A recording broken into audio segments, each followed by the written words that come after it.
Bonjour à tous, j'espère que vous allez tous très bien dans le meilleur des mondes, c'est QTX et aujourd'hui on se retrouve pour le 103e chapitre du manga de Sexy Cosplay Doll. Un tome est fini, donc du coup un tome recommence. Alors du coup, pour la faire courte, ce qui s'est passé dans les chapitres précédents, voilà le chapitre 102, on a vu pour la seconde fois le père de Kitagawa, de Marine Kitagawa, qui s'appelle du coup Masumi Kitagawa, quelque chose comme ça. Et du coup, ça fait plaisir quand même de le revoir une seconde fois, parce que la première fois qu'on l'a vu, en fait, c'était pendant les vacances d'été, où voilà, il avait pu rentrer à la maison et en fait vu que Marine et son père avaient décidé d'aller à un festival, et ben en fait ils n'ont pas pu aller à ce festival, parce que du coup le père de Marine a vu que qu'elle n'avait pas du tout fait ses devoirs de vacances, et ben du coup pour qu'elle n'ait pas de problème, et ben voilà, le père a décidé d'annuler le festival pour qu'elle se concentre sur ses devoirs de vacances. Bon voilà, ce qui a un peu emmerdé Marine pour le coup. Et en fait là du coup on l'a revu parce que là en fait le père et Marine allaient du coup à un temple pour la nouvelle année. Et donc du coup c'est bien parce que on a vu les deux familles se rencontrer, donc les Kitagawa et les Gojo, parce que du coup le père a vu le cosplay de Aniel que Gojo avait créé, sauf que ben voilà, le père pensait qu'elle les avait achetés. Et en fait, quand elle lui a dit que en fait c'est un ami qui me les a créés, gros plan sur ses yeux, et là hop, ils sont allés directement chez les Gojo, et le père s'est excusé parce que voilà, il n'a pas trouvé ça. Il s'est dit désolé si ma fille vous a forcé à faire ci, à faire ça, etc. Donc voilà, il y a eu un mélange entre les excuses spontanées du coup du père de Kitagawa, qui faisait que de s'excuser pour ça, et Marine qui est dans un état entre le pourquoi du comment concernant Gojo au Comiket et son père qui le saoule. Voilà, son père qui l'énerve un petit peu, donc voilà. C'était un chapitre quand même assez drôle, assez marrant, et aussi un petit peu triste, parce que tu vois, un petit peu marrant parce que tu voyais Marine bouder avec ses expressions, tout simplement ses expressions, parce qu'elle était en train de bouder parce que son père l'emmerde, lui prend la tête, et donc voilà, c'était quand même assez mignon de voir ça. Donc du coup c'est parti pour le 103e chapitre qui démarre le 14e tome du manga. Alors, t'as vu le cosplay Daniel aux conquêtes d'hiver? Ah oui, je l'ai vu. Impossible que ça soit un amateur qui ait fait ça. J'en ai tellement ri que c'était évident. Alors là du coup on a des pages en couleur. Et donc là le fond, on dirait plutôt un genre de studio d'animation ou de manga. Donc là j'imagine que est-ce que c'est peut-être des producteurs ou c'est les réseaux qui disent ça. De toute façon on va voir. La cosplayeuse avait un visage si fin et des jambes si fines, c'était fou. Mec, elle était trop jolie. Le cosplay d'Aniel est la seule chose dont les gens parlent du Comiket. Non, c'est une première. Bon, oui, parce que en fait, Aniel, c'était tellement un événement de dingue, mais un événement inattendu que, oui, là, à ce moment-là, le Marine était la star du Comiket, donc c'est sûr. Les gens qui étaient au Comiket ont encore jamais vu, un cosplay d'Aniel aussi bien réussi. Donc c'est sûr, Aniel a littéralement fait le buzz. En vrai, c'est dur de trouver une photo de Comiket qui n'est pas Aniel. Bon, en même temps, hein, vous étiez 50 000 là autour de Aniel. C'est sûr que les premières photos que tu vois de ce moment-là, c'est Aniel. Et d'ailleurs, parce que Shiba Sensei a fait un tweet, son équipe de rédaction a perdu sa pause d'hivernale. Aïe. Il semble qu'il soit maintenant occupé à chercher dans pratiquement toutes les agences possibles et essayer de trouver l'entreprise qui a fait ce costume. Eh ben, s'il recherche l'entreprise qui a fait ce costume, il risque de chercher pendant longtemps parce que c'est pas du tout une entreprise de costumes, hein, c'est l'entreprise de poupées. Et c'est Gojo du coup qui a créé ce magnifique costume, donc ils vont galérer. Même Shiba Sensei a dit que cette qualité, ça me va, c'est pour dire à quel point c'est bien fait. J'imagine un magazine avec cet Aniel en première page de couverture, le nombre d'en ventes exploserait en un rien de temps. En même temps, hein, vu à quel point les gens ont l'air de kiffer Aniel, c'est sûr que s'il y a un livre, un genre de Shonen Jump, qui arrive et tu mets en gros plan Aniel, bah, c'est sûr que ça va faire des ventes de fou. Il y a aussi Mizoe Sensei qui a partagé, son éditeur va la trouver plus vite que tu ne le penses. Il a déjà fait des photoshoots pro et en plus il a des contacts. Bah, après on verra si ça porte ses fruits, hein, ses recherches. Ah oui, c'est vrai qu'il est bon dans ce domaine. Et sinon, c'est ça, ouais, c'est lui. Il y a beaucoup d'entreprises qui le recherchent, mais s'il s'y met, il l'aura trouvé avant tout le monde. Bon, ça, on ne sait pas. Après le bruit qu'elle a fait, personne ne va l'oublier. Ça, c'est sûr.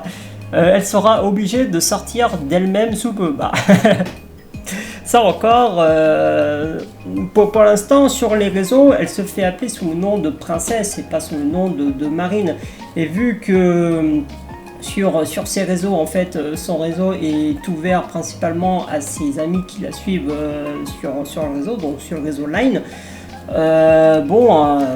Voilà, est-ce qu'elle va sûrement se montrer, mais voilà, elle va pas dire qu'elle s'appelle princesse ou quoi que ce soit. Alors du coup là on est sur message, donc sûrement la Gojo et Marine. Tu dors? Je suis réveillé. T'es dispo maintenant? Oui. Alors à propos du cosplay, pour ta prochaine création, désolé, mais je serai occupé les week-ends, je serai occupé les week-ends jusqu'au début du mois de mars. Tu fais quoi pendant les week-ends? Le festival de la poupée Ina va avoir lieu et plein d'autres petits événements prévus. Les premiers commencent ce week-end et je pense y aller cette année. Du coup, ça c'est Gojo qui parle. Il parle du coup du festival des poupées, donc le Ina Matsuri qui a lieu chaque année au mois de mars. Donc ça, du coup, c'est intéressant qu'il parle quand même d'un événement phare pour la création des poupées. Donc ça, c'est cool. Là, on va voir comment ils vont procéder. Ah, je vois, ça marche. Si tu veux, tu peux m'accompagner. Ok, inattendu. Là, Gojo demande si Marine est chaud pour venir l'accompagner au festival. Évidemment, je pense que ça lui fait plaisir. Donc, ok. Gojo, il est chez lui, qui est en train de regarder son téléphone et sûrement peut-être en train de pratiquer un petit peu sur les poupées. Alors, du coup, il y a Marine, il y a Marine et Gojo qui vont direction les expositions direction le festival. C'est la première fois que je vais voir un truc de ce genre. Oui, hein, vu que t'as l'habitude de lire des mangas, de voir des animes et de jouer à des jeux vidéo, et c'est sûr que l'univers des poupées, t'es complètement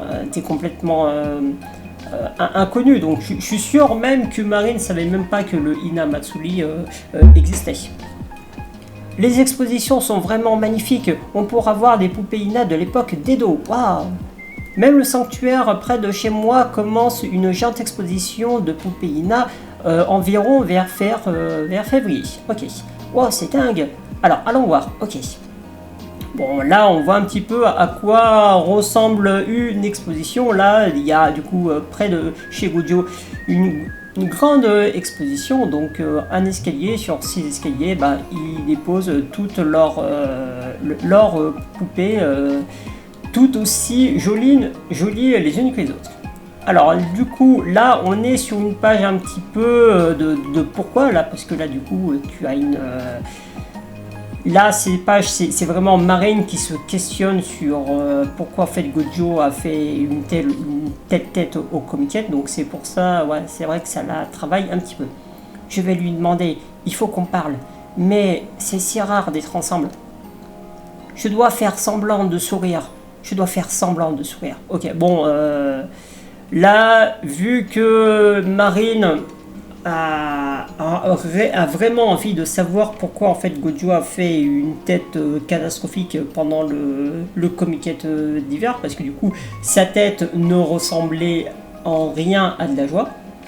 Et bah, évidemment ça tracasse Marine de ne pas savoir pourquoi, mais vu que voilà ils sont pas souvent ensemble, donc du coup là elle veut quand même préserver ce petit moment tous les deux et montrer à Gojo que voilà, qu'elle est satisfaite de ce moment, donc c'est pour ça qu'elle fait un faux sourire pour cacher ses véritables expressions et véritables sentiments sur ce qui s'est passé.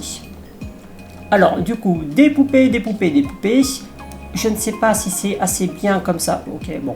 Là, elle panique un petit peu, hein, vu qu'elle ne sait pas si son faux sourire sera démasqué ou non. Donc, espérons pour elle que Gojo y voit que du feu. Alors, blablabla. Ouah, c'était cool, je suis heureux d'entendre ça. Alors, du coup, là, ils ont terminé le festival. Ok, bon, je trouve ça un petit peu dommage que on n'en voit pas un petit peu plus quand même, parce que le festival des poupées c'est quand même quelque chose de très important pour Gojo. Ça aurait été bien de mettre un peu plus en avant le côté poupée, de voir un petit peu quelques détails sur les poupées, parce que là c'est vrai qu'on voit pas grand chose, puisque le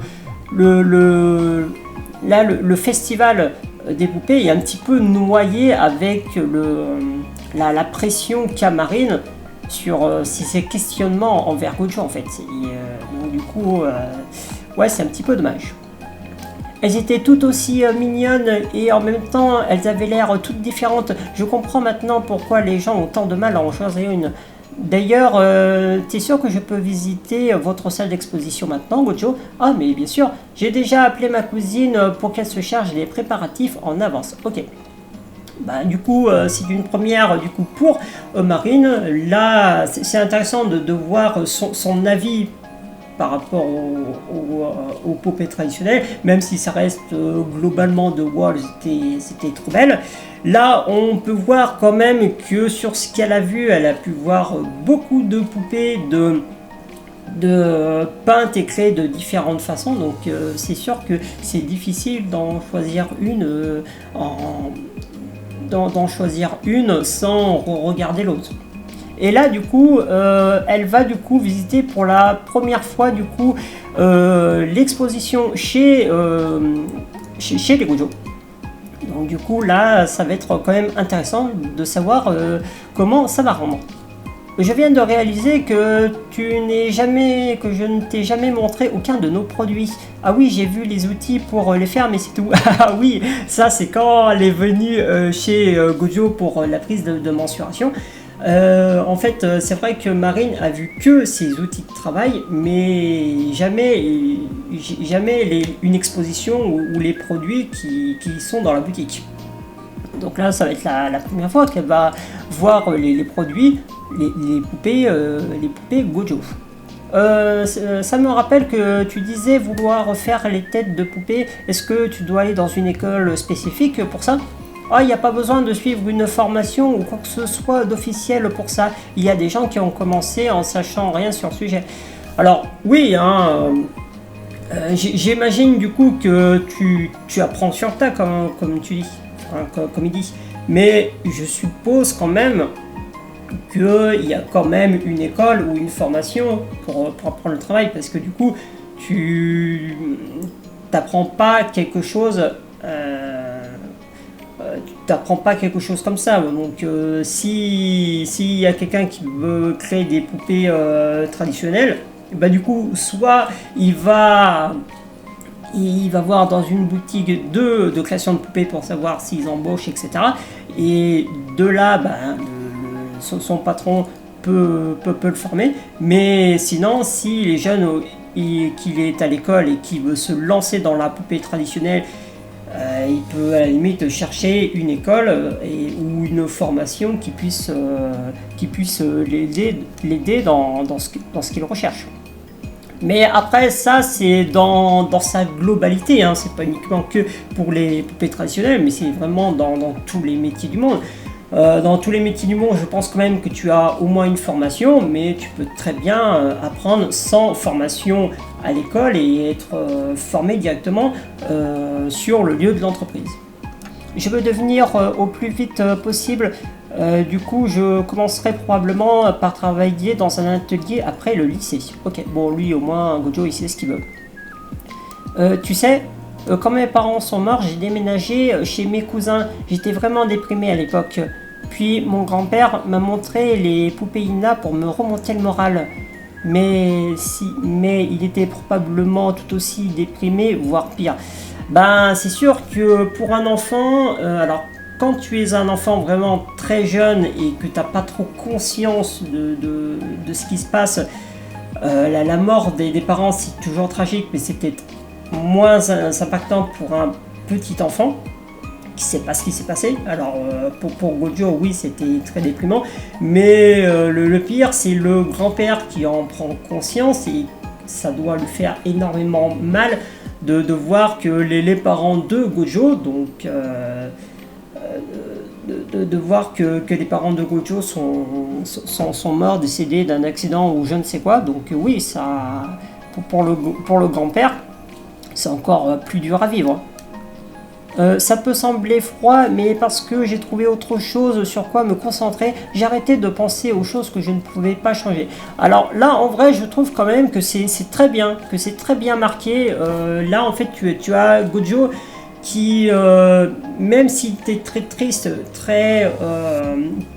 triste, troublé et déprimé par la perte de ses parents, et ben du coup, c'est grâce à son grand-père, donc grâce aux poupées traditionnelles, il s'est trouvé un hobby, une passion, un rêve, et ben justement il a pu se concentrer sur ce rêve, et ben justement le fait qu'il a pu penser à autre chose, ça lui permet en même temps de tourner la page, et comme il dit, et ben, ce qui est passé, voilà, il ne peut pas changer, le passé, et puis même s'il pouvait changer le passé, hein, je suis pas sûr qu'un gamin de 5 ans puisse faire grand chose. Je suis content d'être tombé amoureux des poupées Ina, et je suis reconnaissant envers mon grand-père. Et c'est pour ça que je dois faire des poupées Ina le plus vite possible, et les montrer à mon grand-père avant qu'il meure. Ok. Alors, comment dire, parce que là, c'est un peu une boulette que Gojo vient de faire. Là, il vient de dire un truc tout haut et tout fort à Marine, et regardez-moi l'expression de Marine, là, ses yeux blancs. Voilà, ça, c'est vraiment une phrase qui est en train de la marquer. Alors, je comprends son point de vue à Gojo. Gojo est énormément reconnaissant à son grand-père parce que c'est grâce à son grand-père qu'il s'est trouvé une passion, un rêve, un objectif. Sauf que, voilà, il dit qu'il veut créer des poupées, des belles poupées à son grand-père avant qu'il ne meure. Ouais, c'est quelque chose qui est quand même assez brutal pour Marine.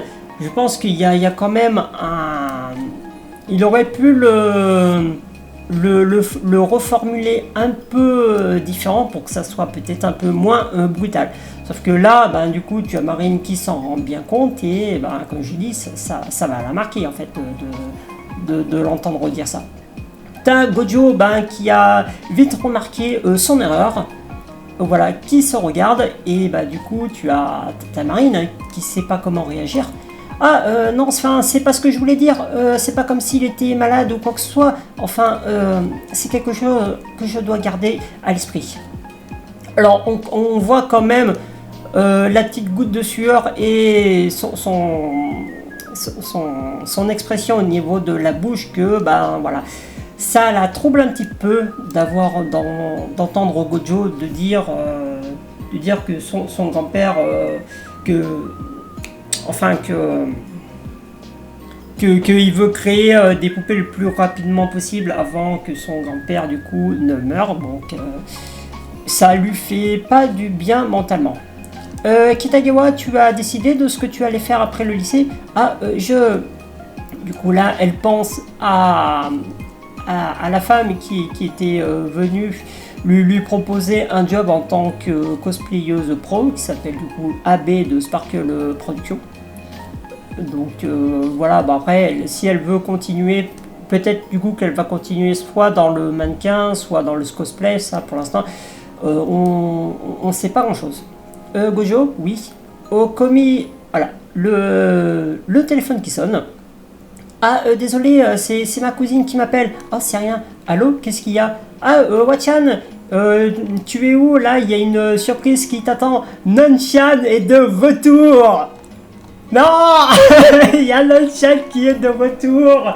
Alors, tu as... donc là, ils sont arrivés. Là, tu as Gojo, Marine. Et tu as, du coup, Miyori. La fameuse Nanchan et à côté qui est sûrement sa mère. Alors, du coup, Nanchan, j'ai déjà dit plusieurs fois qui c'était. Nanchan, c'est la première fille que tu vois au premier tome, au premier chapitre. C'est c'est la fille qui a ouvertement manqué de respect à la passion de Gojo en disant que voilà, c'est dégoûtant, c'est bizarre que tu aimes les poupées traditionnelles alors que tu es un garçon, voilà, je te déteste, t'approches plus de moi, etc. Donc voilà, c'est cette fille qui a traumatisé quand même Gojo sur le fait sur le fait qu'il aimait les poupées alors que c'est un garçon. C'est justement avec cette phrase, cette brutalité, cette violence, enfin je sais pas comment dire, mais c'est cette phrase que Nanchan petite, Nanchan 5 ans, qu'elle a dit du coup à Gojo, que Gojo s'est mis justement à ne vouloir fréquenter personne et surtout à ne vouloir ne jamais parler de sa passion aux autres par peur de se faire juger. Donc voilà, elle est ici. Donc alors là, en vrai, c'est vrai que je la trouve quand même assez jolie là, Nanchan. Et je trouve également qu'elle a un petit air de Akira. Alors je mettrai au pire une photo à côté. Mais voilà, je trouve qu'elle ressemble un petit peu à Akira.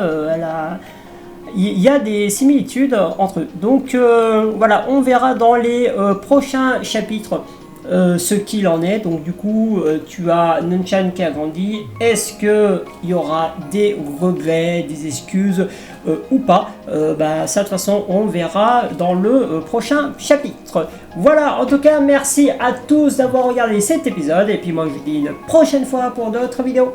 Allez, salut!